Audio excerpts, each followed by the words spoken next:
Welcome back to The Dragon's Lair. My name is Wade, and this is my show, What I Watch. It's all about the movies that I love and that I want to share with everybody.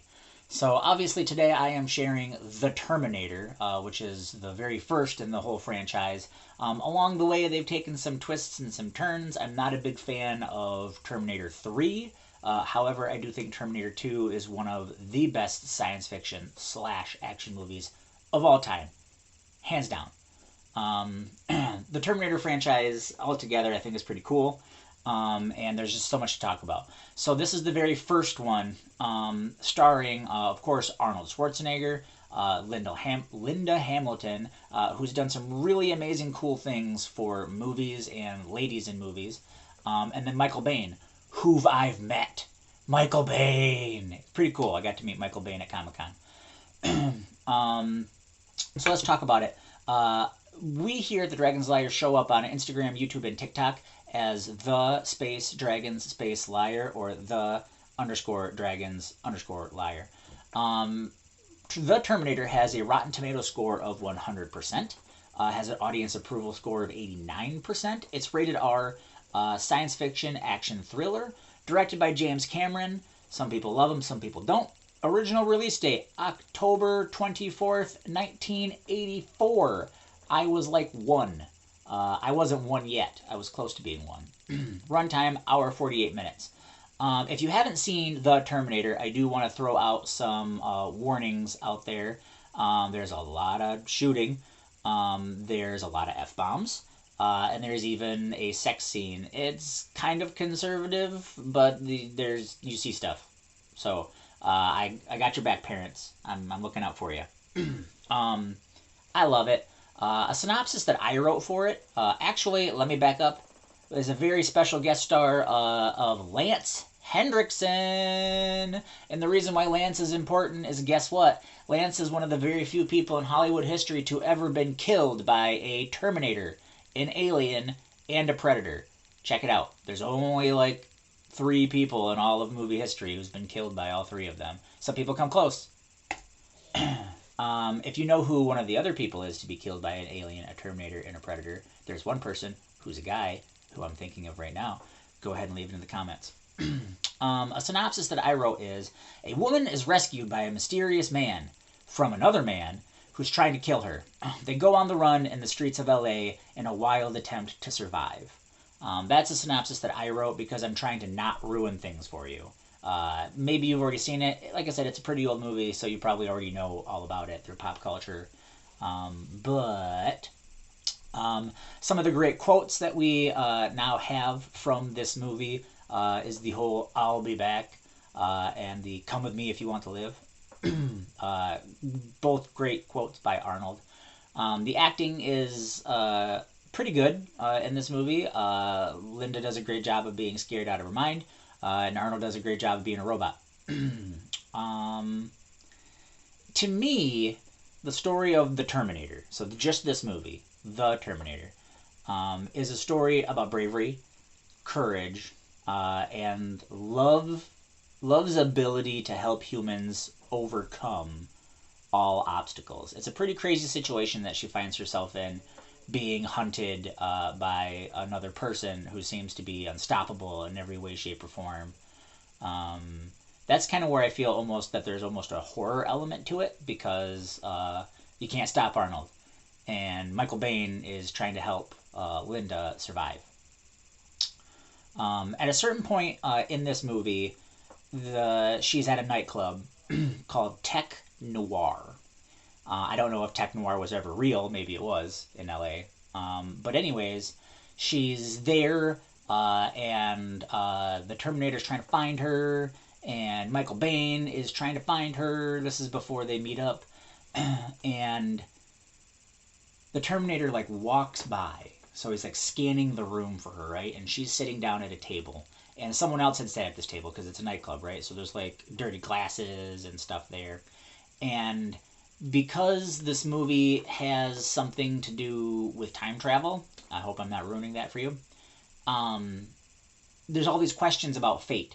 You know, like, is everything set in stone, or do we have choice? And so there's some big philosophical questions there because this is more than just, in my opinion, just a science fiction action movie. There's lots of science fiction in it. There's lots of action in it. There's even some love in it. But anyways, so she's sitting at this table, and the Terminator's like scanning the room for her slowly. And she's sitting there, and she knocks over a glass. This glass that was left on this table. And when she knocks over this glass, just out of reaction, she leans over to pick it up. And when she leans over is the moment that the Terminator was scanning for her.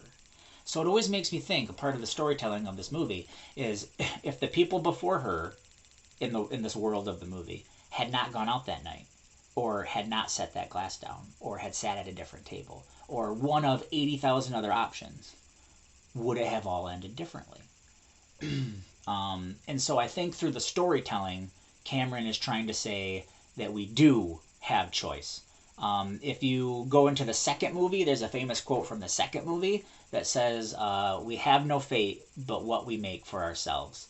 And for me, that's very uplifting. That's very encouraging, because when I feel that life is hard, or I have a problem, or whatever, I feel empowered that I have a choice to do something about it. And maybe I'm struggling with my depression at the moment, or maybe I'm really unmotivated, or maybe 10,000 other things, but I still have this choice. I have this weapon. I can get up and I can do something. And I really feel that that's a part of the storytelling.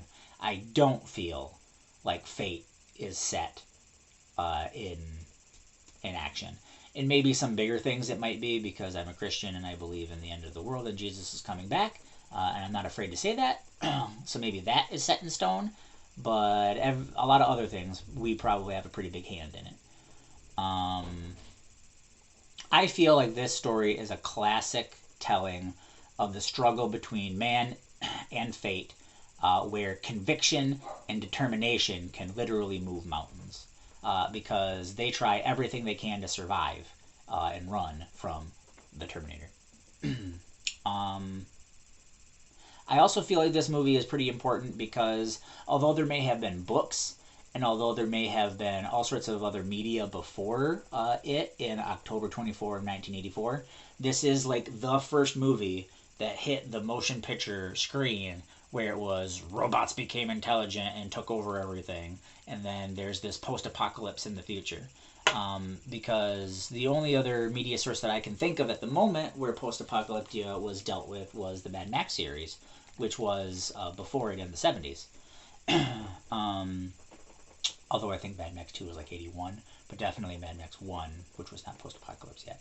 I'll do a video on it. But the point is the Terminator for me is a pretty cool story. It did a lot of things for movie history, in my opinion. First post-apocalyptia. And then if you ever feel somebody is complaining about a lack of, historically a lack of strong female roles in science fiction, you can always point to Sigourney Weaver, and you can always point to Linda Hamilton.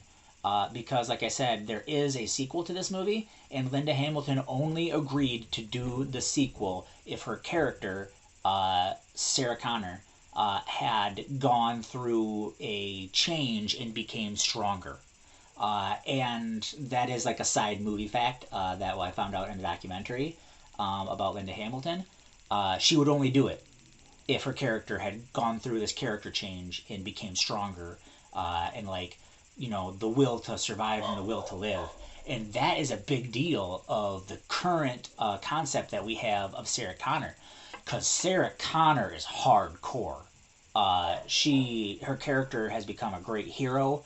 And if you want the personification of words like determination and strong-willed and just the will to survive, the will to succeed, uncrushable, indeterminable, like you can't stop her. I really like this movie. I also like the sequel, but I'm only going to talk about sequels in a different video. We here at the Dragon's Lair understand that you are most likely a very busy person with adult relationships, maybe kids and job and school and pets. So your time is very valuable. So we want to say thank you for spending your time here with us at the Dragon's Lair.